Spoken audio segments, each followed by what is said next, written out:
Welcome everybody to this edition of Attention Talk Video. I'm your host, ADHD and Attention Coach Jeff Copper, and I'm here today to talk about one of the most powerful tools for those with ADHD, and it is brainstorming. I don't want to just talk about the outcome of brainstorming. We all know what the outcome is, and that's after you've done something, you've come up with some great idea that you didn't expect that solves a problem. But few people really focus on the process of brainstorming, and I find those with ADHD, if they understand the process and they begin to manage it a little bit better, they can use it to their advantage. Basically, brainstorming is the idea of generating ideas, lots of ideas, crazy ideas, funky ideas, ideas that you never expected, and quite frankly, most of the ideas you're going to come up with aren't going to work. That's not the point. The point is you only need one. And often, when I'm working with those with ADHD, I'll talk to them about there's something that's come up that's an issue or challenge and they need to do something. I'll say, let's go to the land of the unicorns. And I say that because I like the land of the unicorns because after all, unicorns exist in the land of unicorns. Like anything is possible. And when you go there and you begin to generate ideas, it's absolutely fascinating what you can kind of come up with. I have a story that I like to tell with regard to that. I have a very, very old Toyota Sequoia that's got about 185,000 miles on it, and the driver's seat is exceptionally worn. I need the car to go about one more year for carpool reasons in my world, and the seat is just falling apart. It's leather. And I went to have it priced out to find out what it'd be to replace it, and it's an exorbitant amount of money, like $1,000 per seat, and I would have to do two of them for the passenger side, and it's just more than I could handle. The notion of going and buying a seat cover just didn't quite look right. So I grabbed a friend and began to brainstorm.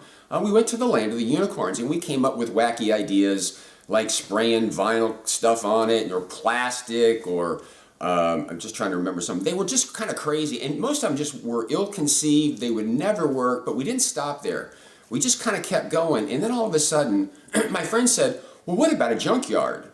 I said, what? A junkyard? Like, my Toyota Sequoia is a 03, it's white, tan interior. Back then there was only a limited number of colors.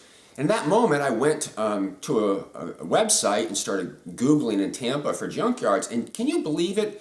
Not only were there a lot of junkyards, but you could actually go in and search on the make and model of my car and for seats, and sure enough, they had them for $120. Just totally blew me away. The point of this really is if you have ADHD and you're trying to solve problems, creativity can almost solve anything out there, but that process is really about brainstorming, and it's not about coming up or I guess what I'm really trying to communicate. Often people will come up with ideas and begin to say they won't work before they really generate a lot of possibilities. And my emphasis here is to get together with people and to brainstorm and to come up with as many stupid ideas as you can, because it's amazing. All you need is just one aha to solve that problem. So another point that I really want to make is there's a lot of issues and a lot of challenges for those with ADHD. When they go and you're going to brainstorm with somebody, sometimes that person will give you a lot of advice. And my suggestion is don't ask other people for their advice. Ask them for their experience. When you ask somebody for their advice, they're going to tell you their advice and they expect you to take it. Whereas if you ask for their experience, they're going to share their experience and you can take it or leave it.